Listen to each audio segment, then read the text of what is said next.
Here's Trevinko. Lovely ball through towards Altidore. Altidore! Toronto FC's big acquisitions combine to tie the game. Josie Altidore. The Two Solitudes Soccer Podcast with Duane Rollins and Kevin Laramie. The award-winning soccer podcast that covers every single aspect of Canadian soccer. And now, without further ado, here's Duane Rollins.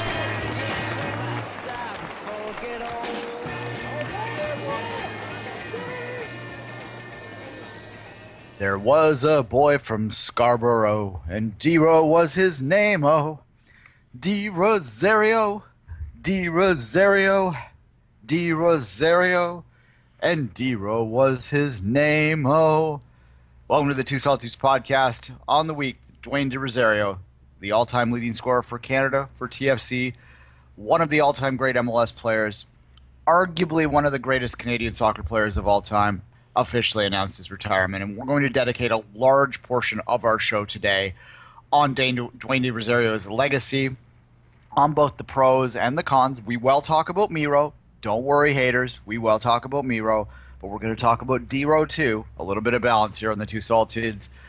Before we get into that, though, let's introduce Kevin Laramie. Kevin Laramie joins us actually from downtown Toronto. He's here to cover tomorrow's Voyageurs Cup game along with myself at BMO Field. Kevin, how are you? I'm doing pretty good. A long day traveling in the bus now in the 37th floor of the Delta Toronto with the whole city in front of me, and kind of has a good vibe and hopefully some good times, and who knows, maybe 3 points for the boys in blue tomorrow night at the newly renovated BMO Field. Actually, it'll be a fun sight to see tomorrow. It will be interesting to see that. We'll see. It's a wounded animal, and don't worry, people that are tuning in to listen to me talk about a TFC loss. I will do that as well, but we're going to spend most of the first half of the show talking to DeRo about DeRo. We have Rudi Schuller from Goal On. Rudy's covered DeRo as almost as long, well, I think probably as long as I have. Certainly as a fan, he's been around as long as Rudi goes way back to the creation of the Voyageurs Cup days back in the early 2000s, late 90s, following the game, and that's when I first became aware of DeRo. So I thought he was the perfect guest to come on and reminisce about DeRo's career and talk about his legacy and all those good things. So, Kevin, let's bring him on now. We'll have that conversation, then Kevin and I will come back and we'll talk a little bit more. And it looks like DDR has designs to put this on goal himself. Chung had a word, but the body language says, I'm gonna try goal here. He does. Oh! Holy smokes! Duane DeRosario with the lightning bolts. And welcome back to the DeRosario episode of the Two Solitudes. Duane DeRosario, although he'd been retired for a while, it was officially made so on Sunday with a kind of low-key announcement in many ways. Fittingly, it was a game against Houston. Of course, Houston-San Jose was DeRo's longest-serving time there, if you consider that one club, one franchise. Almost 200 appearances for them, so it was fitting that would be the game that they chose. And I wonder if the schedule wasn't somewhat manipulated so that Houston was the home opener for that very reason. We may never know. Anyway, Rudi Schuller from Goal joins us now. Rudi, thanks for taking some time today. Not a problem, guys. Let's start with DeRosario's legacy and just, in a general way, what is your takeaway? If you could summarize it, quickly in one sort of paragraph, well, what did DeRo mean to MLS and to Canadian soccer? DeRo meant a lot of hope for Canadian soccer, but also on the flip side of that, unfulfilled hope. Let's put it that way. On the national team, anyway, he fulfilled it in spades on the club side. I mean, he's up there with with just about anybody else on the club side when it comes to his career. But on the national team, he was the figurehead of what is probably the most disappointing generation that I've ever come across in the Canadian men's national team, and that's neither here nor there whether it's on him or it's on the team as a whole. I'm not going to say it's on him at all because it's a team sport, but he was the face of that team that probably should have done a lot more than it did. Yeah, and we are certainly going to address some of that negative aspect. I have called that generation the selfish generation, rather than golden generation in the past, and we will get to that part of his legacy. But let's start the interview on the positive side and go back to MLS. You mentioned how he stands up to almost anyone within the history of this league, and we've in the last year and a bit now seen Landon Donovan retire, now Duane DeRo. To me, I would put them as almost up there in equals, but we're not quite seeing the same type of fallout. Do you think that was just simply the case of DeRo's career petering out, or the fact that he was Canadian rather than American? Like, why aren't we hearing more stateside about one of the MLS's greatest players ever retiring? Well, I think the obvious thing is that he's not American, and MLS is still predominantly an American league. And Landon Donovan was the American face of MLS, if not the face of MLS, the entire time that he was there. So yeah, I mean, I don't really have a problem with that, just because you're gonna celebrate your own more than you're gonna celebrate someone else's heroes. And of course, DeRo is an MLS hero, but he's a Canadian MLS hero. He's firmly number 2 in the pantheon of all-time MLS greats. And again, I don't have a problem with that, because I think Donovan's statistics and all he got accomplished speak for themselves. I think overall, he was slightly better than DeRo was when it comes to all those statistics and accolades that he kind of accumulated over the time. But I do think that the Canadian side should probably do a little bit more to honor him. It was very, very low key, as you said. He was kind of trotted out at halftime, and that was it. And then all of a sudden there was an accompanying Instagram post saying, "Oh, I'm done." I mean, everyone knew he was done, but it probably would have been better if there was a little bit more of a show made out of it. Maybe TFC wasn't ready to do that yet. Maybe they wanted to make that separate from the home opener, just because there's enough pomp and circumstance going on with a brand new stadium and all that kind of stuff. So maybe we'll see something down the line. But I do think that the Canadian part of MLS, I'm including the other 2 cities in this, just because DeRo paved the way for a lot of what we're seeing now within Canada in MLS. Should probably honor him as much as Landon Donovan was honored by all the American cities when he retired last year. Speaking about Landon Donovan, it reminds me, there was a piece on ESPN a couple of years ago, I think it was 30 for 30 or E60, that was recapping the 2001 MLS Championship by the San Jose Earthquake with a young Landon Donovan and a young Duane DeRo. And there was an interview in that show where Donovan talks about the golden goal and how when he saw that it was Duane on that ball, not you Duane, the other Duane, when he saw that, he was like, wow, I know he's going to score it. It seems Major League Soccer players always had a great confidence and great esteem for DeRo. As a player, and as you as a journalist who's been covering for many years, what is the overall special factor that DeRo had on the pitch? What was his best strength as a player? Well, his best strength as a player was his unpredictability. You never knew what he was going to do, and sometimes that worked to his detriment within fitting into a team scheme. But I think every one of his teammates would have taken that little bit of negative with the massive positive that he brought to the field. because at any given moment, at any given second, he could turn and strike a ball into the back of the net, and and not just any kind of run-of-the-mill goal either. He had a flair for the dramatic. So I think he kind of showed what MLS players can do, and he really brought that little extra bit of flair that usually MLS would have to import. But meanwhile, this is a domestic guy. This is a North American guy, a guy who was brought up in the North American system, in the Canadian system of all things, that can do things on a level of some of the bigger name DPs that were brought into the league. So I think that will be his defining characteristic, was his unpredictability. And what did you think that was lacking? Because he was one of the most successful Canadian ever in Major League Soccer. But what was missing for it to never transpire to the club, to the national team? I mean. Well, as I kind of alluded to there, he didn't really play well within a few systems. Of course, when the system was built around him, then things were a little bit better. But sometimes, sometimes he would freelance a lot. And of course, like I said, that was his best quality, but it was also his biggest weakness, in that some of his freelancing would throw his teammates off, maybe tactically a little bit. And, sometimes that's easy to kind of counteract, because if players are out of position and they're all kind of waiting to see what DeRo does, then they're not really they're not really ready for any kind of counterattack or anything like that. So I think what DeRo suffered from it wasn't a lack of talent, it wasn't a lack of anything else. It was probably a lack of good coaching at the younger ages to kind of help him fit within the tackle system without losing that flair and that unpredictability.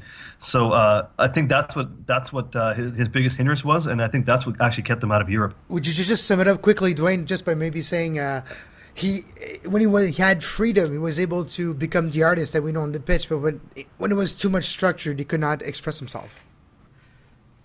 Yeah, absolutely, Kevin. I think DeRo, he kind of liked to float over there on the left and kind of create his own thing. I also think there was a lot of concern about the way DeRo defensively fit into a system, and that always was a bit of a check against him in a lot of people's minds.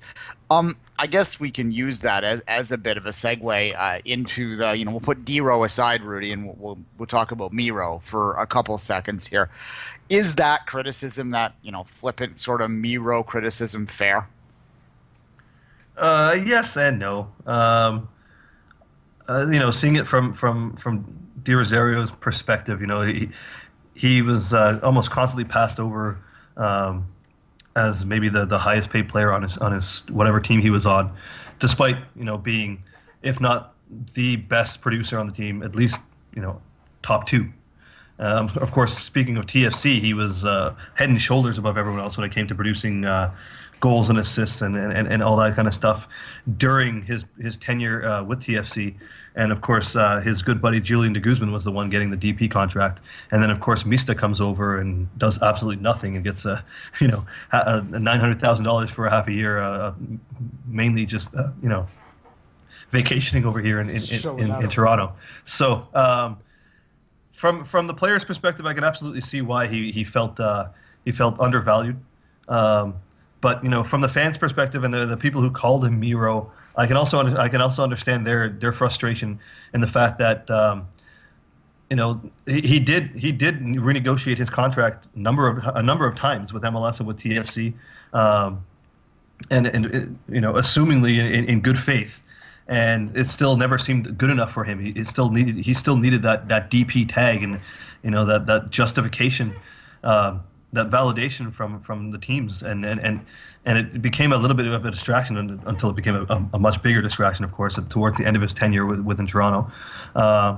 So yeah, I can kind of see it from both sides, but overall, I tend to side with the player here because MLS is a league that wants to promote its domestic stars and wants to show that it's helping to grow the game in the U.S. and Canada, and what better way to do that than to actually make the greatest Canadian to ever play within MLS a proper DP and promote him and compensate him in that regard, especially when he's playing alongside guys like Landon Donovan who were compensated well earlier than he was, and guys like that. So I tend to lean toward the side of the player on this, but I can definitely see the other side of that as well. Yeah, one final question to DeRo, and then I'm going to ask you a little tiny bit about the home opener and TFC before we leave here. But do you think that – I don't know the answer to this. This is an interesting Barstool discussion. Would he have been as well known, as successful, as revered and revived if he had played in Europe? Or do you think the fact that he played his whole career in MLS actually benefit him in terms of his notability in this market? Well, I mean, that would have all depended on where he played in Europe, right? I mean, he started off his career. Well, I mean, he started off his career here in Toronto with the Lynx, but then that was only a handful of games, and then he got spotted at the U20 World Cup and by a second division German team. And I would assume he would have eventually moved his way up there if certain issues didn't happen that brought him back to North America. But yeah, he definitely benefited from it was kind of a good thing that he kind of benefited from the growth of MLS at just the right time. Especially, of course, the expansion into Toronto and then eventually Vancouver and Montreal as well, where there was a growth of knowledge and awareness of MLS within Canada, and of course in the States he was known as one of the top guys already just because of his prowess on the field. So I think he absolutely did benefit from being within North America, but it also held him back a little bit because I think that if he went and he made himself a success in Europe, say when he was 24, 25, and then came back, he probably would have got those DP dollars that he wanted, and he probably would have came back with a bigger fanfare. I'm just thinking about a guy like Atiba Hutchinson who made a great career for himself. If he were to come back, he obviously get DP money unless there's no other way he'd be coming back unless it was for a DP contract somewhere within Canada, most likely. So it was a bit of a double-edged sword. I think DeRo's notoriety was definitely helped by the fact that MLS was on the upward trajectory within North America and especially Canada. But on the other hand, had he fulfilled his potential within Europe, I think he would have become so much more as a returning player. Rudi, to move it to TFC and now in the here and now, there used to be a radio show here on Toronto. It's going to be a TV show soon called Tim and Sid, and they used to have a sort of a prop, a joke that they used to do called the panic button, and whether it's time to push the panic button. Is it time to push the TFC panic button? No, absolutely not. I know that the game was just abject and poor for the first 75 minutes from TFC's perspective, and I can't explain why. They should have come out with a lot more energy, and especially 30,000 people. They've been on the road for 7 games. That's 9 weeks. And they actually did okay on the road. Of course, they didn't do great on the road, but they did okay considering what MLS teams do on the road usually. So they came into this game with a little bit of momentum, especially winning the last 2 of those road games against a team in Houston that was just absolutely struggling to do anything and score goals, win games, anything of positive note. And they did. And the Dynamo just came in here looking like the LA Galaxy or Seattle Sounders of the past few years, and that to me is a very, very big concern. But I don't think it's fair to push the panic button just yet. It's only 1 home game. Yes, it's a stinker in the home opener, but TFC was going to have a stinker of a home game no matter what. Even if they were to win 15 home games and lose 2, those 2 would probably be stinkers. So it just so happens that this is a home opener, and that's where all the attention is, and everyone was expecting a big win just because it was Houston. But I've been maintaining this entire year that this management, this front office, from my perspective, gets 5 home games before we can even judge. That's home game one of 5. So he's got Greg Vanney's got 4 more to impress me. So I wouldn't say it's time for the panic button yet. I think that's way too typical of Toronto in general. I think a few small adjustments are needed, and there are definitely reasons for concern. But there's a lot of talent on this team, and I honestly think they're going to pull through it. As much as I agree with you, I suspect that there will be some panic buttons pushed in various TFC fans' household this week. But quickly, what kind of lineup do you think we'll see tomorrow night for the Impact in the Voyageurs Cup? I don't think TFC will put out too weak into lineup like they did last week, which to their credit they only gave up 1 goal, although they probably could have given up more. But they were clearly playing for a 0-0 or a 1-0 loss or something like that, so they could just come back to BMO and maybe put some of the more of the big guns on. And I think that's what's going to happen. Greg Vanney already made a note to say that Sebastian Jovinko is available. Now, whether he's available means he's going to start or he's going to come off the bench or whatever. I do think we'll see him in the 18. I do think we'll see Josie Altidore in the 18. I think we're going to see a little bit more of an attacking formation, just because it is at home and just because of the way the sour taste in the mouth of the TFC fan base right now from the Houston game. I think it's an important game to win, especially against a rival. And I think TFC hopes that they can get the ball rolling with this with a good win in the semifinal. Rudi, you were saying off air that you're in the middle of writing a piece that's going to go up on DeRo. Why don't you quickly tell the listeners about that and how they can read your work? Yeah, it'll be coming up later in the week. Of course, now is all the time when everybody else is doing DeRo postmortems and stuff like that. And I encourage people to read all of them because there's a lot of good writing out there on Di Rosario's career. He's given a lot of material over the years. I'm trying to go in a little bit of a different direction. I'm going to post something on his birthday, which is the end of the week. So take a look for that on goal.com. All right, Rudi Schuller from goal.com. Thanks for joining us again, Rudi.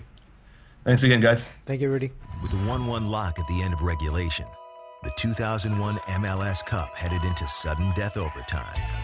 The pace of overtime began cautiously until Duane de Rosario would end this MLS Cup nail-biter with a beautiful individual effort. The shot! Scores! The Quakes win the cup! The Quakes win the cup!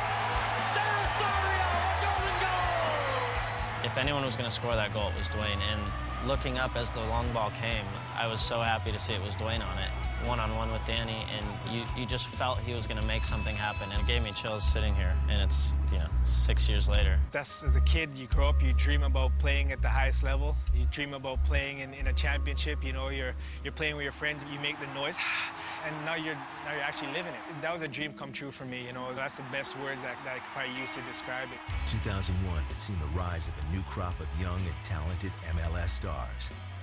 San Jose had benefited from this influx of new blood and secured their first MLS championship. Thanks again to Rudi for joining us. Always good this time, Rudi is, and we will be. He was busy on Sunday. He was out late covering that game, and certainly he'll be out late again tomorrow, so we do thank him for that. Back to DeRo. Now, Kevin, you're going to have a different take on De Rosario probably than I will. De Rosario is this was coming a long time. So it's not like if this was the last, we just learned that he was retiring and he went from, playing to not playing overnight. This might feel a little fresher somehow. It might feel a little more pertinent.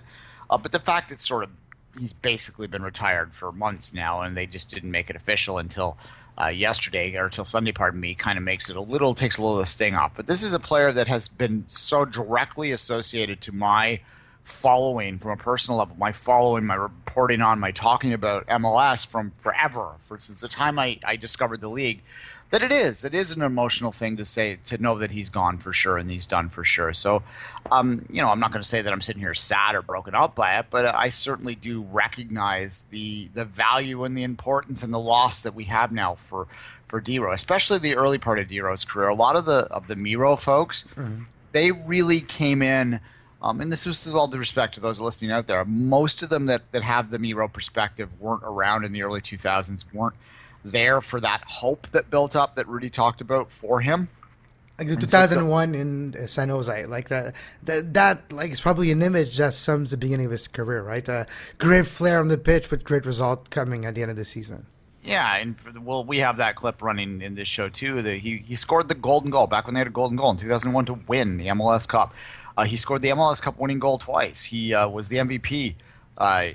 He won the MLS Cup 3 times. He was the MVP twice for winning the MLS Cup. That's significant. And there's just forget all of your perspectives on whether he was a great person, and just look at it from a purely results orientation. And he was the league MVP. He was the playoff MVP twice. He won the MLS Cup 3 times. He was the all-time leading scorer of TFC. He is Canada's all-time leading scorer. There is absolutely no doubt from a purely statistical, result-based orientation that this guy is one of the all-time greats. And in fact, I would put him – I tend to sometimes put him up almost to the exact equal of Donovan. Maybe that's my bias coming out. But the American listeners are probably laughing at their iPhones right now. But it's closer than that. There's an argument to put DeRo on the Mount Rushmore of MLS, right? Yeah, one question that came to mind a couple of days ago, Sunday, when the announcement was made, Duane, is DeRo had his best season when MLS was not at the same point as it is right now. MLS is more popular with more eyes looking at it, with the 3.0 culture now inside it, with new stadiums and everything coming into it. So back then, 2007, and when he first won his first championship, 2001, and his great season was not covered the same way as it is right now. Do you think that's one of the reasons maybe there's not a bias against him, but some different attitude towards his legacy, because we don't get to talk about it enough, because back then there was not a lot of people watching compared to today? Yeah, certainly. I think from the American perspective, and look, Daniel Squizzato wrote an article on MLSsoccer.com that sort of talks about how his legacy is being more fondly remembered in many parts of the United States this week than it is up here in some parts of Canada, and that seems kind of ironic considering he's a Canadian great. Daniel goes on to make the tall poppies argument that here in Canada, for those who've never heard that saying before, it's an Aussie saying, tall poppy syndrome, where you chop the heads off of the poppies if they grow too tall. That's a very Canadian thing to do, is that if someone pokes their head up too much above the crowd and makes themselves notice, we chop their heads off. And that's I think there's an element of that happening with some of the DeRo hate, that he was too big for his britches, that he was too arrogant, that he was too full of himself. I've always argued to those people that what made DeRo great was his I would call it confidence, they might call it arrogance, that as an offensive flair player in the world's biggest sports, you have to think that your crap don't stink, right? You have to. You do. To try to do the free kicks that he did and he achieved, you need to have a certain confidence level that you can achieve greatness with your feet, right? Remember that free kick that he scored, that bending free kick? All right, it wasn't like a Roberto Baggio bending free kick, but it was damn close. Goal of the year, I think, is 2007 or something like that. So yeah. Yeah. Oh, yeah. The San Jose clip, which is one of my favorite goals ever. That thing is banana. It's a crazy goal. It's if you go to YouTube and you type in DeRo, one of the first things that pops up is DORO. One of the first things that pops up in the memory is De Rosario free kick. It's like the number 2 search on those letters, right? So it's lots of people seek that out. I've seen greatest free kick goal compilations on YouTube that are made by people in like Turkey, and that's one of them that's on it. Because it just bends so much and it's so hard and so fast. Kevin Hartman, who was one of the MLS's greatest keepers, he barely moves before the thing's in the back of the net. It is just a rocket that is curling in an unreal way. It bends and it keeps climbing at the same time. I've never seen a ball do that. It bends and it climbs up until the top of the upper 90. I've never seen that before. Yeah. Anyway, to go back to your question, I got a little off kilter there.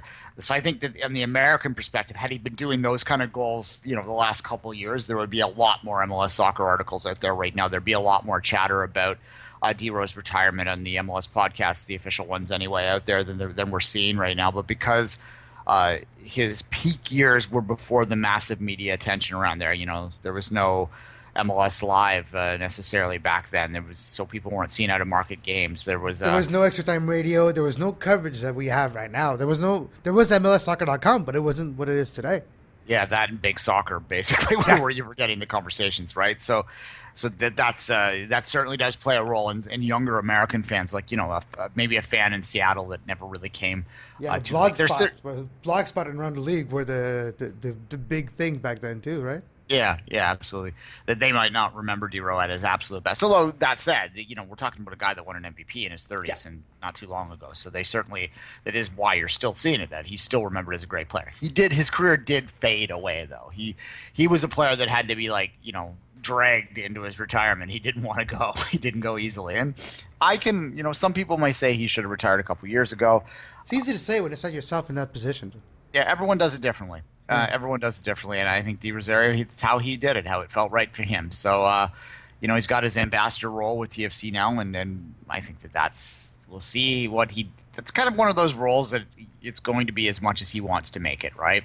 Yeah, it can be nothing, and it can be a lot, depending on what he feels like doing. Exactly like you said, if he wants to be implicated and coach and continue his youth development with his school, everything, it could be one thing. If he just wants to help the brand, in quotes, like a Drake, it's going to be different.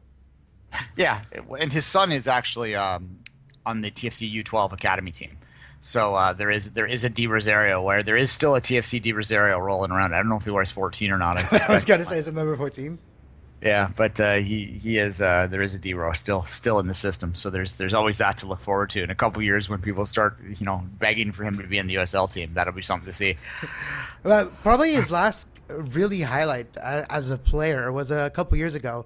DC United, I think it was actually in 2012, when 2012 or 2013, they had a great, I think it was actually 2012, when DC United had a good season, and Duane de Rosario, I think, had 8 goals, a couple of great goals, and one curler goal that I remember from about 25 yards out. That seemed like nothing. He just opened his right foot up and just touched it a little bit, and it just curled right in the corner. Classic DeRo goal, man. I think that was probably one of his last good moments as a professional. Yeah, and the other late career moment that I think he might point to as a great one, and sort of spoke to what his great contribution to MLS was his clutchness. Now, clutchness is one of those terms that stats people lose their mind on because it's hard to define, right? But it exists. Yeah, it certainly seems like at the very least the concept of someone not having their skills decrease when they're under pressure is something. Anyway, that's a different podcast. But he always seemed to just have some ability to maintain his level or to increase his level in the biggest occasions. And in the U.S. Open Cup run in DC United's terrible season, their statistically horrible season when they ended up winning the U.S. Open Cup regardless. So that's 2013. Yeah. The DeRo was and he had a down year that year as well. That was when his decline really started, following his injury in 2012. That's basically when DeRo's career ended. Is on a field in Panama when his knee went out. But Oh yeah, that's true. I remember that. yeah, but he has one caveat to that is during DC United's Open Cup, he was absolutely key. And in the semifinals, I believe it was the semifinals of that tournament, he had a brace. I believe he had a couple goals in that final game there, and that was maybe like the ultimate DeRo thing. And in some ways, it's kind of regretful that he didn't just step away after that U.S. Open Cup win with a trophy in his hands. That would have been how we all would have liked to see DeRo retire. But the reality is 99% of athletes in the world don't retire with trophies in their hands, right? So Exactly, and it's so hard too because when you retire with a trophy in your hand, you're like, I still can do it at the highest level. Why would I retire? So yeah, it's always a big conundrum, and we can never know what that feeling is because we'll never get to that point. yeah, well, yeah. When I Especially retire, not me, and probably not you. So. yeah, when I retire from my men's league, it'll probably be with a defibrillator on my chest. So that's not kid ourselves. A little black humor for you there, but at any rate, the reason he's not loved universally in Canada is what I spoke to a moment before. There is an element of bitterness to it. There is an element of anti-Toronto thinking in this, right? There is some pushback because he was a Toronto boy, and I'll speak to you about that. I think Canadians outside of Toronto tend to view Di Rosario as Toronto's, not necessarily theirs. Is that a fair way from your perspective in Montreal? Oh yeah, yeah. You could say that he's hated a bit in Montreal because of all the antics on and off the pitch against Montreal over the years. But more of the fact that for some reason, like you said, he was the face of a generation for the men's national team. And in a way, he was the face at the same time as a guy from Montreal could have been the face but wasn't. It's like Patrice Bernier and Duane de Rosario had similar career in different part of the world. You're going to tell me yes, but similar path.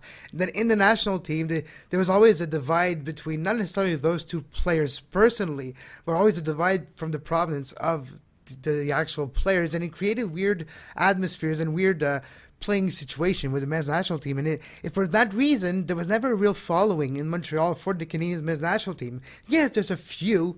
We actually tried to count them a couple of weeks ago when you were in Montreal. We took about 20, 30 hardcore Voyagers, but that's not a lot compared to hundreds of thousands. Not hundreds of thousands, but hundreds and thousands in the GTA in Vancouver. And I think it's part of unfortunately, because of the DeRo legacy, he was so associated with Toronto and the men's national team that a place like Montreal that doesn't want necessarily to associate itself with Toronto would turn away from that team and not embrace it as your own national team. And I think it's all part of the same type of idea and conundrum against a player versus what he represents versus is he the one force pulling that national team in the direction we don't want it to go. Yeah, exactly. And I think that this point, Kevin, is a good time. We'll take a little bumper here, and we'll come back and we'll talk about Di Rosario's contribution to the Canadian national team, why that national team maybe didn't succeed all the time, and some of the Miro aspects to wrap up the final segment of our Duane Di Rosario chat. This is another look at the goal, right from the foul. Simeon Jackson blows by a couple of them, draws the foul. Panama at this stage can play. Fall asleep. Atiba Hutchinson picks up Duane Di Rosario, unmarked, 6 yards out. Nothing wrong with that. Fantastic. That is Duane Di Rosario's all-time lead. And we're back. Rudi touched on it in the interview. Although he is Canada's all-time leading scorer. With 28 goals. Yeah, which is, he had a significant amount of goals, but a lot of them were penalties. And this is what a lot of people will say to that. But the one thing I will say, and I brought this up today, I just noticed this actually when I was doing the research on this show. If you look at his caps for Canada, he had 81 caps for the senior team. He had 11 caps for the U23 team, and he had 8 caps for the U20 team. Do your math there, folks. That's 100. He had exactly 100 caps for Canada at youth and senior level. And although we generally only talk about people with 100 caps, Canada's never had one. I would make the argument that you could. It's not even that big of a stretch to say that DeRo is the first 100 man on the men's side, and I think that that's a significant accomplishment to talk about. And he always accepted the call with a couple exceptions. There was one where the DC United was in the U.S. Open Cup run that I spoke of earlier that he wasn't called up, but there was talk that maybe they asked to leave him back behind, and that's probably realistic because he was in a bit of a cup run, and sometimes you have to negotiate with that. By and large, this is a guy that always came when he was called. And same for last year. There was a couple of months where Flora was trying new things on the pitch, not calling the veterans, and it was one of those parts where DeRo was not called upon to represent his country, right? Yeah, absolutely. All right, quickly through the stats here. He played for. Let's just go through his clubs. For those that don't know, he played for the Toronto Lynx, as Rudi said. He had 3 goals and 7 appearances for there. What year was that? 1997. Wow. Then he was in Germany for 2 years. That's the second division German side that I never can pronounce correctly, so I'm not even going to bother. But only 12 appearances over there.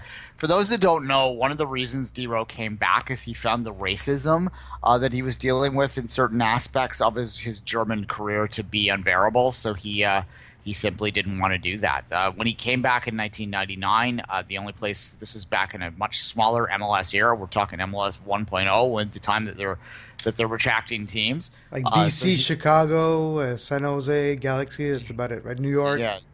There's about 10. Yeah, there's the 10-team MLS years. So there's limited options at that level. He got a look from the Richmond Kickers in the they would have been in the USL or the A League. It would have been called then, which was the second tier. He played 35 times for them, scored 17 goals. So obviously an amazing goal ratio there for a midfielder. That is what got him the attention in San Jose, where he's probably going to always have his best times and his best memories.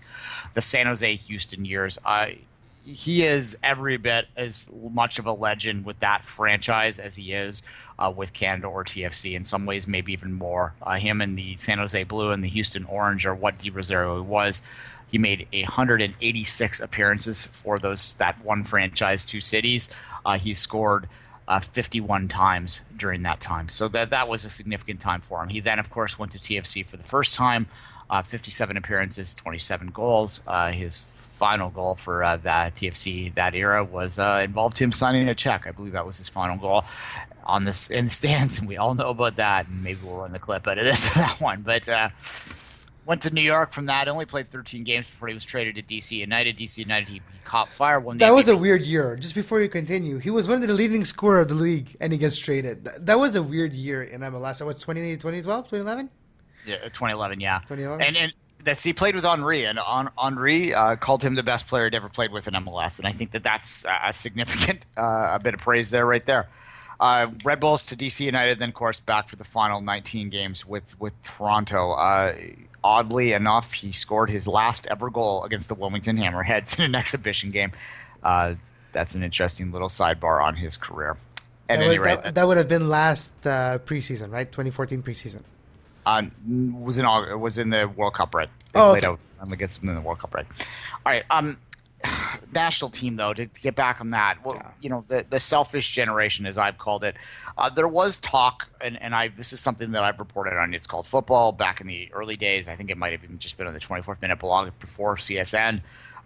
There was a lot of rumors that DeRo was front and center amongst a coup, basically within the Canadian national team men's national team dressing room during 2010 qualifying, when Dale Mitchell basically didn't do anything. And that, as much as we remember the 8-1 in Honduras, there were a lot of good moments in the last World Cup qualifying campaign that can counter that. The 2010 campaign was an absolute disaster. That was a lower point in the system than the 8-1 was in many, many ways. And following the game in Jamaica at Beaman Field, which I'm trying to remember the score of it off the top of my head, but it wasn't a good performance for the Canadian team. They were struggling. They were flat. I think it was a 4-1, if I'm not mistaken.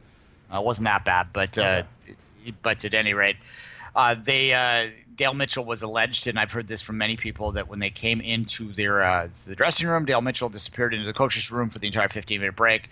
walked back in the stands without saying a word to the players. And it was at that time that we've been told by many people that several senior members of the national team stood up and started to basically force the CSA's hand into making a change. There was a lot of talks of firing Dale Mitchell at that exact moment because qualifying looked like it was a disaster or looked like it was going to fail anyways. So they moved away, but they didn't end up doing that. They ended up firing Dale Mitchell at the end of it. It was a bad time for the national team, and it was a bad time, and I think that informs a lot of the anti-DeRo opinion as well, this belief that he was sabotaging the team. I don't think that's necessarily a fair way to put it. There was a lot of concern about Dale Mitchell's coaching back then. A lot of people were voicing those concerns, not just the players. Did the players stop playing for him? I don't think that the players stopped playing for them at that particular time. I think that the players weren't led very well, and that led to the World Cup qualifying campaign that was disheartening. And when you're disheartened, you tend to your skill drops, your play drops. There's no doubt that in a lot of ways, and this speaks to the 8-1 result as well. Although DeRo wasn't part of that game because he was hurt. Yep.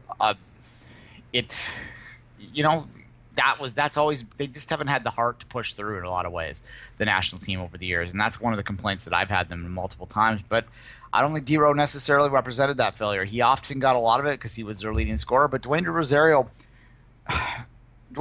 was never meant to be that take the people by the cuff and lead kind of player. He was the skill player. He was their skilled leader.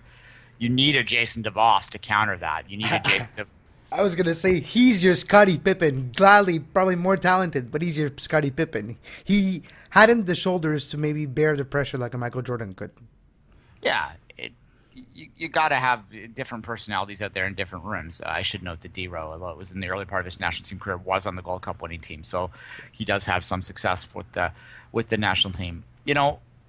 He's the all-time leading scorer. He passed Dale Mitchell, coincidentally enough. Wow, that's a coincidence. Yeah, so there you go. Is he one of the all-time greats within the national team program? He has to be on a list because he's the all-time leading scorer. And does he deserve criticism? Probably, because he was the all-time leading scorer. He was a highly skilled player and a lot of times, and they never did anything. Could it be the same syndrome of the flower you talked earlier? I forgot what was the name of the expression, but because he stood out, because he has more talent, and because of his personality. Let's call a spade a spade. He is an outspoken personality, so it does rub people the wrong way for some reasons. For some people, it's great; they like that. But for some people, they don't like it, and because he is that way, it might give a taint to his legacy with the national team as well, because when the team was not good, he was the one standing out of the crowd, so he's the first one to receive criticism because of that as well. Yeah, tall poppy syndrome is the phrase. I had tall tulip, and I was like, yeah, that doesn't fit. Yeah, I know. It's an old. It's like I said, it's an Aussie phrase. I love it, but I've used it quite a lot. When you look up at it on Wikipedia, it says it's Canadian too. I think I'm the only one that uses it though. Anyway, I'm digressing. Yes, you're right. It absolutely that's the case. He's the most obvious target, so he gets a lot of the criticism. And in some ways, that is fair. In other ways, it's not. It's never one player's fault for any of these things. And DeRo didn't quite ever fit into the system, as Rudi said, for the national team in such a way that allowed him to excel the same way he did, particularly during the Houston, San Jose ways. That's I don't know if this is necessarily a negative, but some people might take it into this. One of the things I've always heard, one of the more intelligent evaluations of Duane de Rosario's career and his sort of strengths and weaknesses was someone that said that he was never meant to be the number one on any team. And when he wore the captain's armband, when he was the front and center, far and away best player, he always struggled a little bit with that expectation. You can see that with TFC, and you can see that with the Canadian national team. But he had Brian Ching when he was with Houston. Yeah, he was with Donovan in San Jose. I'm telling you, he's Scottie Pippen. He was good when he had Michael Jordan. Take Jordan away, wasn't the same. Still good, but yeah, exactly. Not quite the same. And part of that is taking the attention away. DeRo, and I said this during the final years when he was in Toronto, that it was always maybe it was an understandable Mistake, but a mistake nonetheless to bring him back to Toronto at that point. The team just simply wasn't good enough around him, and he was always going to struggle when he was forced into that role that didn't suit his personality. He's a freelancer. He's a freelancer that lived an artistic life and could not be held down as he needed a suit that would run all of the business aspects of his career, so he could just create on that left wing, cut in, do that freelancing kind of job out there in the pitch, have zero defensive responsibility. And a lot of his career too, he was set up in a system where they would offensively work a lot of their plays around the idea that DeRo would create something. And they would also work around the fact that DeRo wasn't going to track back all that well. And I've looked at DeRo's defensive abilities both on a subjective and objective level before, and there absolutely is something to be said there. It's not a player that made his career and made his name, being the guy to chase down the loose balls or to get those interceptions. He was a guy that did that undefinable, unteachable skill very well, and that was create offensive opportunities and capitalize on them. And the reason he had to retire is because he lost a step because, again, of that knee injury that he sustained playing for Canada in Panama in 2012, and that somehow he no longer was able to have that little tiny touch of speed, that special something, the magic was zapped out of his knee that night, and he was never the same player after that. And, everyone gets old. And DeRo's not an old man by any means. He's an old man by soccer terms, and everyone gets old. And it's harsh injuries too. When you talk about knees, when you get to over 35 years old, the ligaments don't heal properly. You always have scar tissue in your ligaments. Even after, it's not like when you're Cameron Porter, like he's 21, it's going to be different. The scar tissue can erode, and the tendon and the ACL can become stronger. When you're 35 and older, it doesn't regenerate the same way. It doesn't heal the same way when you get surgery, and you never get the full mobility and the full strength and confidence that you can do those cut back in and out, open your legs carefully to do great goals. And that's really was lacking after his surgeries because of that. And unfortunately, there's nothing really he could have done to better that part. And like you said, he had to retire because of that injury. Yeah, no one was going to give him anywhere close to what he would feel comfortable accepting as a salary. And he and he didn't want to go to the NSL and USL because you and me both know that there was an offer being made to DeRo this year to go in both the NSL and USL, and he turned it down. Yeah, so maybe deep down he did know. And maybe the money that TFC MLS is going to offer him to be an ambassador is such that it makes it worth his time. But I think it probably was the right decision to move on and to move away from what was a brilliant career. I'm going to read a few. I put it out to our listeners on Twitter and on Facebook before the show. I have a couple comments that I'm going to share in a moment here. But my final thoughts on DeRo is I like to do the Mount Rushmore thing. I've talked about it a few times before.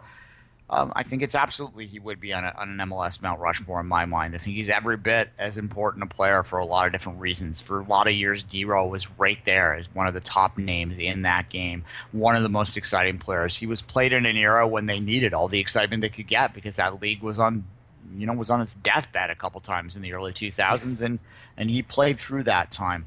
Is he on the Canadian Mount Rushmore? He is the Canadian Mount Rushmore. Yeah, I mean, you're looking at what? Bobby Leonarduzzi, Dale Mitchell, Bruce Wilson, DeRo. Those are maybe your four faces right there in the Canadian Mount Rushmore. And, three of them we had on the show before. Yeah, there you go. I've interviewed DeRo before, so you can call that one too. That's Dale Mitchell was the one I didn't count. Yeah, actually, quick anecdote there. That was I got a phone call for once. I was trying to set an interview up, and I was assuming that the PR person was going to call me, and instead, I pick up the phone, and he just goes, "Hi, it's Duane," and we all say DeRo all the time, right? So I was like completely, and my name is Duane, of course, too. So I'm confused by all this. Anyway, that's my brief DeRo story there. It's like, who? Oh, well, yeah, we're ready. Cool. Yeah. That was. You spoke about a couple of comments from listeners on Twitter. I'll start with a couple that we received. Also about the good old Sam Gregory. First of all, he said scored maybe his favorite goal ever, the famous free kick. But other than that, Sam is saying as well that he's a big reason why Duane de Rosario was good. He helped Canada when it was It gave a little offensive flair, a little something that we're not used to seeing when you watch Canadian team play. The little flair, the little goal kick and a celebration. You're not used to seeing a Canadian player with the cliche of the hard worker, blue-collar type of soccer player. When DeRo was on the pitch, it was different, and it was a reason why he became a star in the early 2000s. All right.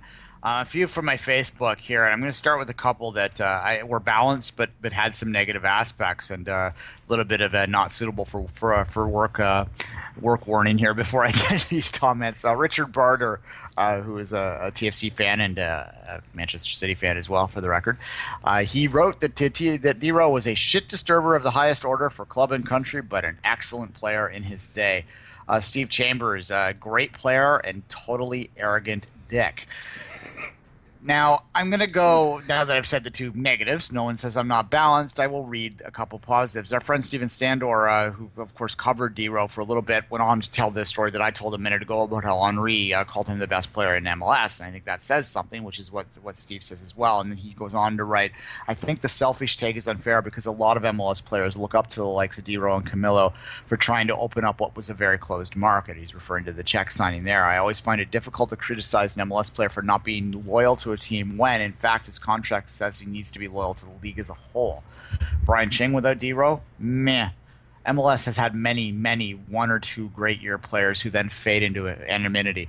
But DeRo was a great player in the league when his teams wore rainbow kits, and then he won an MVP in his 30s. Canadians, Torontonians especially, love to eat our own, so we'll try and harden or tarnish DeRo's reputation more than any American follower of MLS will, though. That's true. Brendan Cooper, another TFC season ticket holder, easily the most recognizable and notable Canadian player of the last 25 years. No, a legend in MLS long before TFC was even thought of. A player that was self-made as any in this league. Never highly feted or touted, but one whose skill and imagination on the pitch during his peak years was nothing short of remarkable. Just YouTube his goals, and you'll see some of the most jaw-dropping feats in MLS and Canadian national team history. A treasure, and I think that that's a good way to end our conversation on DeRo today, Kevin. Absolutely.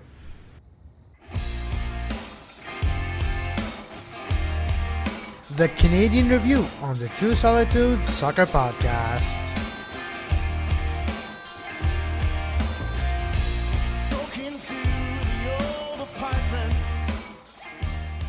And welcome back to Canadian Review. I hope you enjoyed the DeRo conversation there. That's probably going to be the last of it. But if you have any thoughts on Duane Rosario, just send it to any of our social media.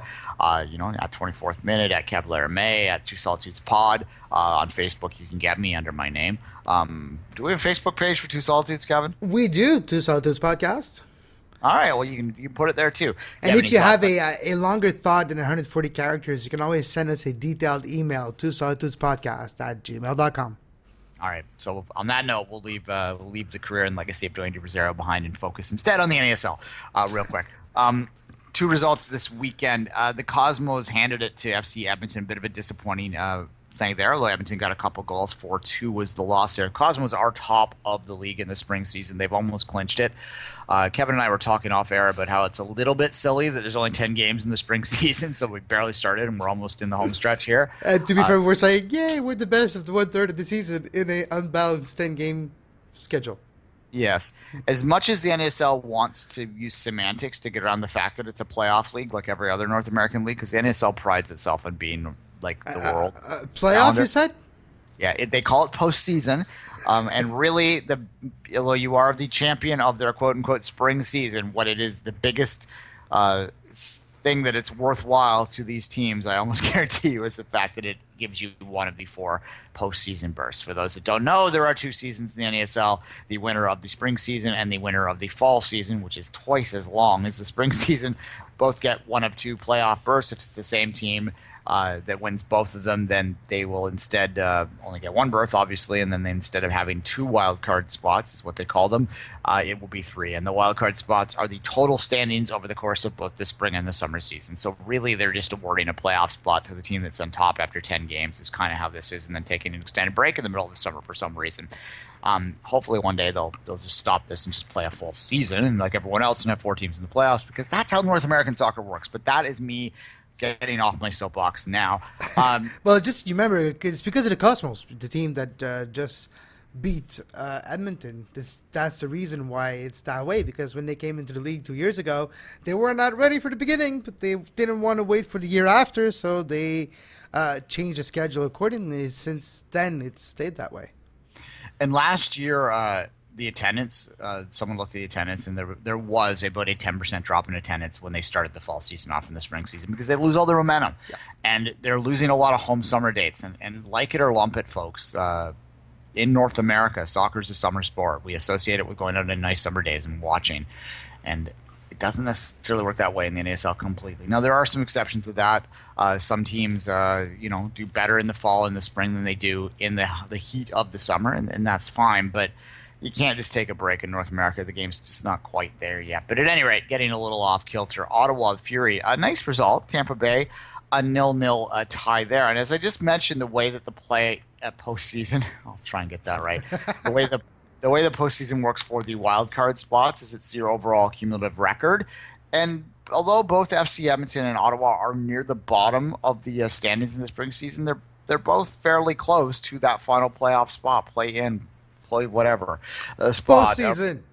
Postseason right now, Tampa Bay and Fort Lauderdale would be the team that would be making the postseason as wild cards, assuming there was a different winner in the fall. They have 7 points, and Ottawa and Edmonton both have 5. So as much as it's been a little disappointing for both the teams, the Fury are 1-2-3, the Eddies are 1-2-2. They're still just hanging in there. I think the biggest disappointment for Edmonton has been the amount of goals they've let up. For a team that prides itself on its defensive capabilities, they've allowed a league-high 12 goals through 5 games. So something to look at there. And another thing to look at too, Duane, is the Voyageurs Cup, the Amway Canadian Championship. That unfortunately, Edmonton will start the tournament tonight on the road. Last week, there was a snowstorm on the day the game was supposed to be played, and with that, Edmonton was awarded a home advantage because of they postponed the game 1 week, and they're just going to start in Vancouver tomorrow night and finish in Edmonton the week after. And who knows? It is one of Edmonton's target to eliminate an MLS team, and this year could be the year, Duane. Yeah, it's a very interesting sort of thing that happened there. Obviously, if you saw photos, and I tweeted some of them out last week, it was outrageous. It was like a full foot snow on the field, and it doesn't have great drainage in Edmonton, so it was just really not possible to have a game of any reasonable standard to take place that night. It's unexpected, too. As much as people want to make fun of snow in Canada in May, it's not that normal. It's not like a yearly occurrence. So, yeah, it caught people a little bit off guard, but nonetheless, it's happened. Now, is it an advantage for the Whitecaps to play the first game at home? I think that the Whitecaps kind of wanted to – well, I guess that's the way to look at it. Is they may look at this as put the tie away. Like, they may want to dress a first-choice lineup and get like 3 goals or something on the Eddies to put it away so they can sort of be a second-choice lineup in Edmonton, because the way that this is happening is Edmonton can go in and they can play solid defensively for 90 minutes and keep this to a 0-0 or a 1-0. The Whitecaps have to worry legitimately about losing the tie, in my mind. And it's not easy to win at Clark Stadium. The conditions are different. The whole atmosphere is different. Just ask Montreal. They struggled. They lost last year at Edmonton. So you never know what can happen. Yeah, and you also look at Vancouver's schedule. It's getting a little tougher after a few weeks of, they had Philadelphia in this week, and we can segue into talking about Vancouver right now. And the Philadelphia Union I don't think the Philadelphia Union would be all that competitive in ASL right now. So. I was going to say they would probably win the USL, but they would barely make the postseason. So this might be a step up in quality of their competition tomorrow night in FC Edmonton. But so they won 3-0. They did what they were supposed to do there. So that's a good result. They're near the top of the league. They have Seattle in on the weekend. And, this is the question I'll ask you, Kevin. I have my own opinion, but I ask you, do you not think that the Whitecaps are more focused on that game against Seattle, a Cascadia rival, than they will be on the Eddies? Not just that, the fact that they already know they're going to take part in the CONCACAF Champions League coming this fall, does it take some onus of the tournament out of this year's CONCACAF, this year's Amway Canadian Championship, because they already got that candy. Do you still go in the tournament 100% motivated when you already know you're going to have not the trophy, but the result of that tournament is already guaranteed for you in the next couple of months? Do you really think as far in advance and trying to to get it, or do you save your roster for your really busy couple of months coming up? Yeah, my opinion is that they will absolutely do a squad rotation is how they'll say it. Now, that's not tanking necessarily. They will say that they want to test these players that they believe in a competitive environment, and there's value in that, and there is value in that. But to the long-suffering Vancouver Whitecaps fans that are from the hardest of the hardcore, they desperately want to win the Voyageurs Cup because, as we've said many times before in the show, they never have. And this predates the Canadian Championship part of not even the Amway. It predates the Neutralite. They've never won from the Tay. It was like a bunch of scruffy, weird guys that bought them a trophy were handing it out. This is they weren't that scruffy back then. A lot of them couldn't shave. They were so young. The Voyageurs is what I'm saying. But at any rate, it predates way back then. It was always the Montreal Impact were the only team to win in those early days. Yeah, like I say, if Montreal wins it this year, it's a decima. It's the Canada decima. So it'll be the 10th time Montreal wins the Voyageurs Cup if they do raise it this year. Yeah, I don't know if they'd call it the 10th one because a lot of the Canadian Championship, and when you see the graphics on TV and that, they tend to ignore the early history of it. It's the third one officially, you could say. It's the third Canadian Championship win. It is not the third Voyageurs Cup win. There's a distinction there, as we've talked about before, but I'm not going to go on that rant again today. No Canada Cup. Are you here? Yeah, damn Canada Cup, man. Damn you, Kurt. The CCCP won the Canada Cup in 1981. Not a soccer team, but at any rate.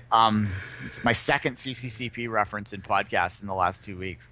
Figure that one out. I think you win a star for that or something. Or gold star. No, a red star.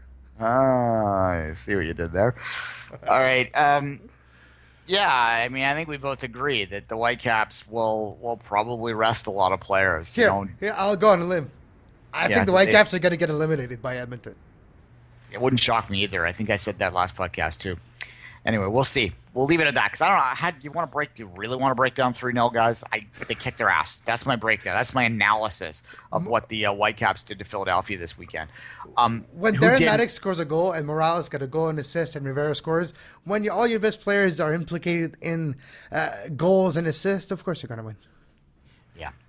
Who didn't win this weekend were the other two Canadian MLS teams.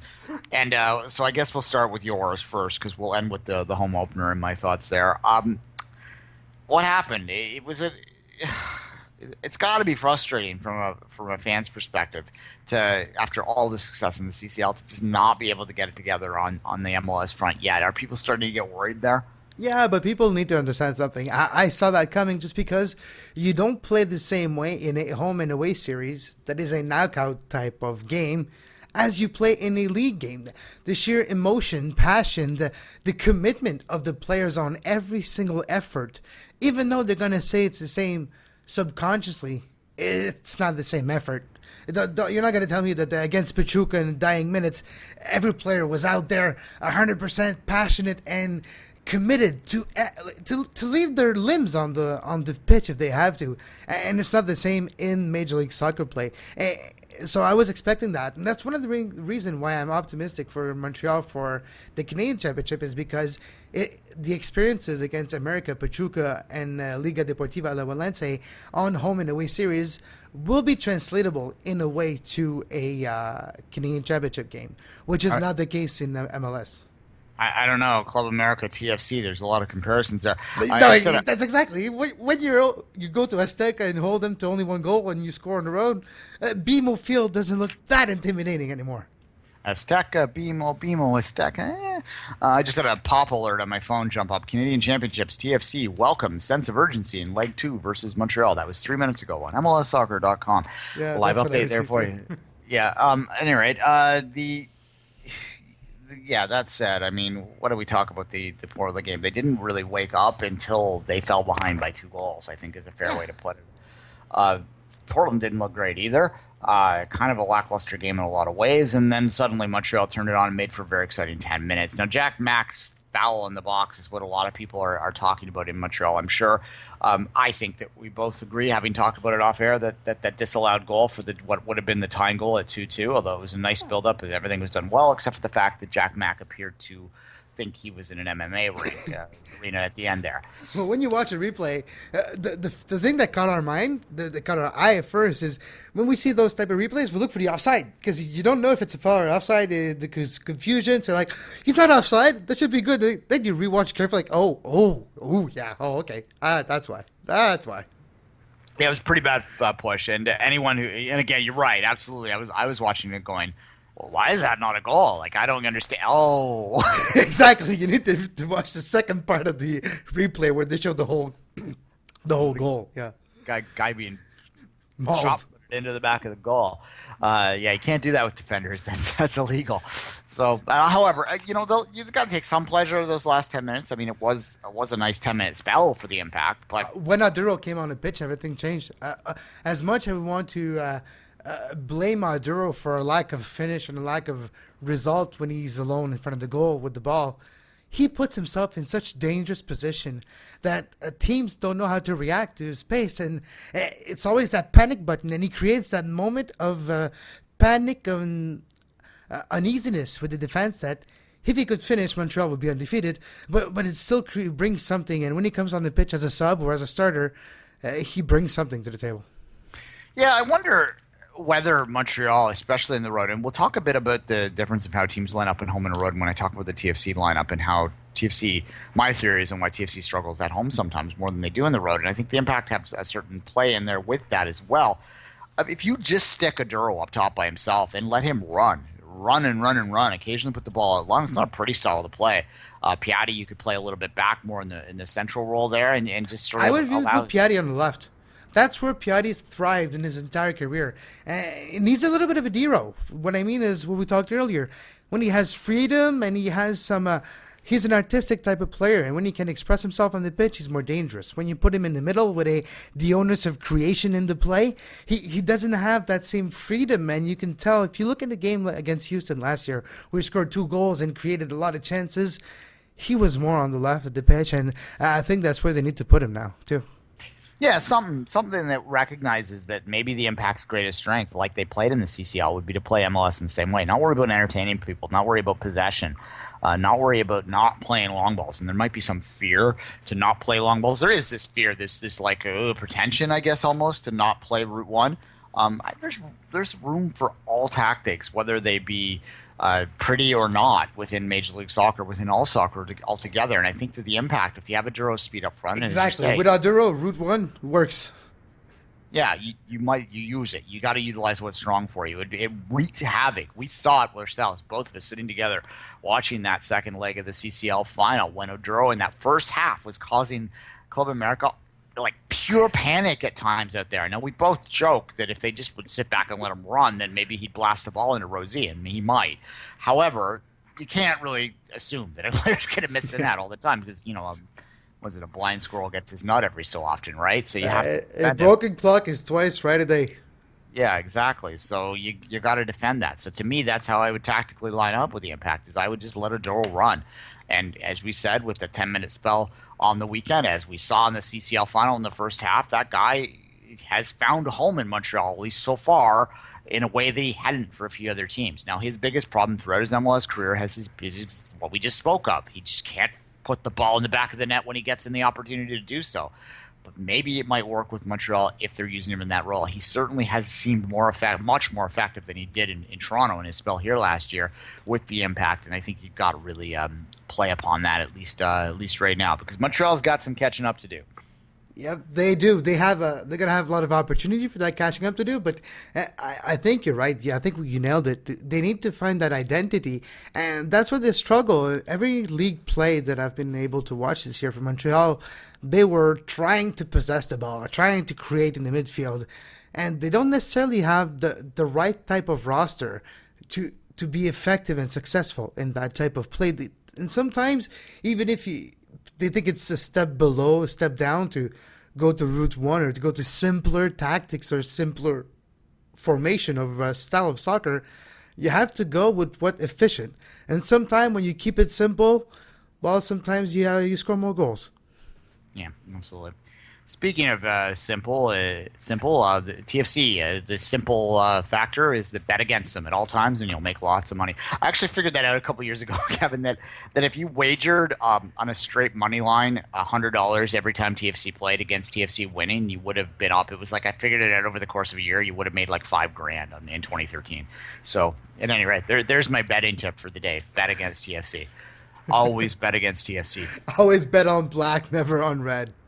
Absolutely. All right. Home opener. I guess I could start with my perception on the quote-unquote new BMO field. It still looks like a Lego set. It wasn't completely fixed. The beer prices were raised $1. It was still BMO. There is some elements that are better. You know what? I'll say the South End patio, which I kind of made fun of. It actually is quite useful. It is easy to get in and out of. The people flow, the human flow was better than I thought. I was a little bit worried about congestion in the stadium. I got in and out of it pretty quick.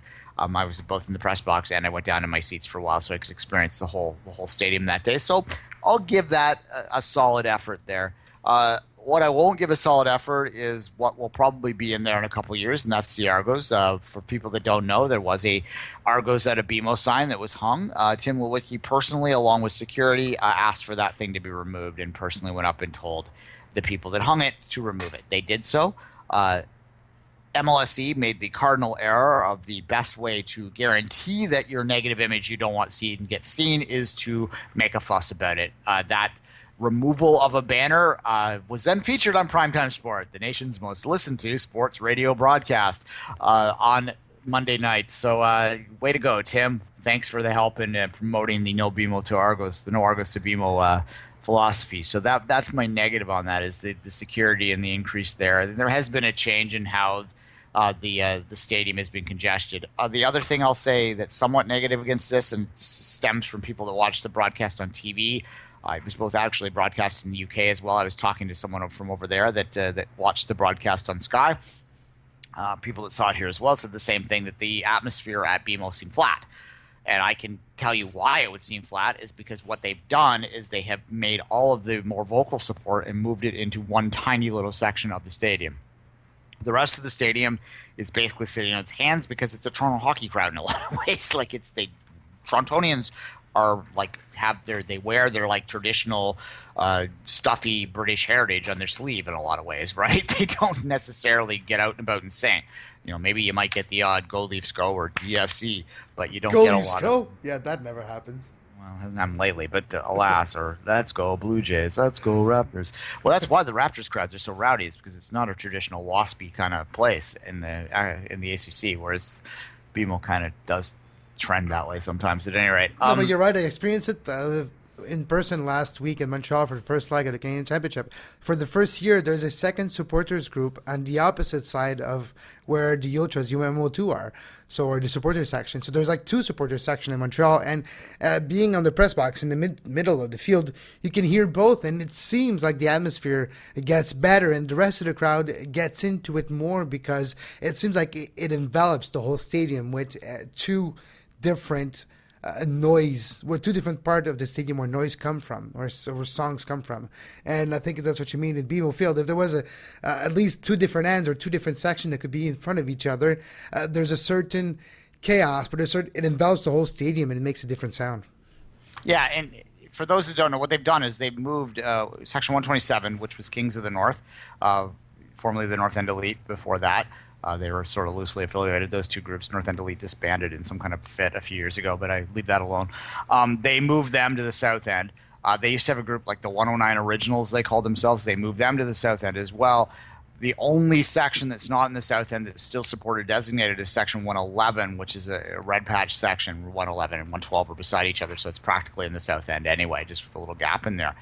So it used to be that all along the West Stand, the East Stand, you would see people standing kind of in the 3-4 sections. It would get a little more towards the top as you went deeper to the side. TFC management has moved pretty much all of those standing people out of there and put them into the South End. Now, they would say that they want to put them with like-minded people. They want to maintain it so you can create a great rowdy atmosphere in the South. But what it's done is it's taken the atmosphere away from the rest of the stadium, particularly the loss of the North End Elite Kings of the North side, which really did add to something having a full Section 127 full. Now, the motivation from TFC's perspective, I think, is pretty simple on this. It's monetized, right? Like those seats are worth more than the South End seats. The South End seats are supporter section seats. They're terrace seats. They're not very good view. The reason that the supporters are in there is because they're cheap. So that's why they're probably trying to value their tickets a little bit better. And when you get up to that upper deck, which this is going to get worse, and we're really going to see it on Wednesday, there's not going to be anyone up there because they're not going to get 30,000 people in there every game. They're not going to get 20 on Wednesday. Yeah, it might be a decent crowd. They might get 15 to 18, which is a decent Voyageurs Cup crowd, but it is going to be a cavern in there, and it's going to be terrible for the atmosphere. And that's what I've always said. When they talk about, in the lead up to the game, the big red wall, they kept talking about, well, the big red wall is not very intimidating when it's empty, and that's going to be the case in most games. TFC Field did not need to have 30,000 seats. They just didn't. TFC's demand is nowhere near 30,000 seats. We all know why they put 30,000 seats in there, Winter Classic, but that's nothing to do with TFC. Anyway, they want to play a game in the winter? Toronto FC game in the winter? No, that'd be the local hockey side, the Toronto Maple Leafs Hockey Club, which is going to be celebrating its 50th year without a Stanley Cup in 2017, and I think it's also their 100th anniversary. But isn't that amazing? It's going to be the 100th anniversary and their 50th year without a cup because they're not winning the cup the next 2 years. Come on, you have to believe in Brendan. No, there is no way. They are going to celebrate their 100th anniversary and their 50th year without a Stanley Cup in the same year. That is absurdly bad. So that TFC wins an MLS Cup before the Leafs wins a Stanley Cup. Well, what's never divided by zero? I don't know. What's nothing plus nothing? I digress. Yeah. We digress. It's been a long show. Yeah. Okay. Let's talk about the game quickly. As I said to the look, it was flat. It was tepid. It was terrible. Houston had looked terrible leading into this game. They completely outplayed them. I tweeted out in the middle of the first half, this may end poorly. And it was my thoughts watching the game at the time, and my thoughts maintained it. There's a great little coincidence, too. I went down to the bottom of the section right before the penalty was drawn in the first half. It was a right call, too. Bradley was second too late. It was obvious from my angle. I was in 115 directly behind the goal. It was a clear penalty. But anyway, I had just gone down. I was directly like 3 feet behind the net on the concrete concourse right behind the net. Well, Houston took his penalty. You could see Konopka guessing right. You could tell that he was going to save it, and you could also tell immediately that the rebound was going to go in. So TFC didn't do a great job tracking that. But the great coincidence that I have with that is because the last time I was directly behind the goal when Houston was taking a penalty was when Jermaine Defoe ensured that TFC season was dead when he missed the penalty on his return game back last September. So that was a nice little bit of serendipity for me there. What more to say about this? I talked about it in the Montreal game, how tactically speaking, TFC struggles at home, and it's because teams, what they were successful doing in Philadelphia and Orlando especially, was sitting back and playing the break, and they have the horses to do that, especially with Altidore there. Altidore is poaching well. His goal was nice. He will get those kind of goals, but they kind of need to have the other team drawn out to give them the space to do that. Teams won't let TFC play that way at home. They force TFC into more of a possession game, and for whatever reason, it's in the great irony of world football, TFC is a team, for whatever reason, that struggles more right now as they're constructed to play with the ball than without the ball. And they need to fix that. That's why Greg Vanney was tactically trying to do something differently at the start of the year. Unfortunately, the defensive backline talent is not there to allow them to play that open. So they are stuck between a rock and a hard place right now. They have to play this tactically rigid system, which in turn makes them not very effective with the ball. So what's going to happen tomorrow when both teams want to counter? What's going to happen? With Montreal, Toronto, same problem. Both teams doesn't want to have the ball, want to counter. What do you do? Yeah, the ball's just going to sit in center circle. It's going to be in front of the ref. Like, come on, no, you get it. No, you get it. No, you get it. No, you get it. It's my second MMA reference of the day. We're going to need the MMA rule where they, like, blow the whistle and make them, like... Let's get it out. Come on. Yeah, or like a wrestling rule where they, like, when they're non-aggression, so they put the one person down and they get them give the ball to someone. Come on, you got to go. Go forward. Well, I think what will happen, to be serious about the question, is that Montreal will succeed pressure, and Toronto, being the home team, will feel obligated to have that possession. So you're going to have a situation where Toronto is going to be, once again, trying to break down a team And they're going to have to figure out how to do that. Otherwise, Montreal's just going to sit back. They're going to throw DeRo up front. Former players love to score against TFC. And I think that's what the game's going to look like tomorrow. We have a loyal listener from Houston that said he was looking forward to listening to me talk about this game. What do I say beyond that? It was nice to see your former legend DeRo honored at halftime. That's my comment, my final comment on the game. Yeah, and that pretty much. Hey, we started with DeRo, we finished with DeRo. I'm going to give him a little bit of applause off. Thanks for the memories, DeRo. He was a wonderful player to watch at his times. I really did enjoy it, and I will always associate MLS, my earliest memories. That's how I got into the league. I wrote for Football Pages, it was called. It was in a now defunct magazine in Vancouver where I did the Canadians abroad, and they considered MLS to be an abroad because it was in the United States, and I always just be talking about DeRo every week, and that's when I started to watch San Jose Earthquake games back in the day. So we thank DeRo for his time, and hope that another DeRo comes around sooner rather than later. And until next time, tomorrow, USL Radio, firings as well this week. And tomorrow night, both me and Duane will be at the second leg of the Amway Canadian Championship semifinals between Toronto FC and the Montreal Impact. And until then, have a great soccer.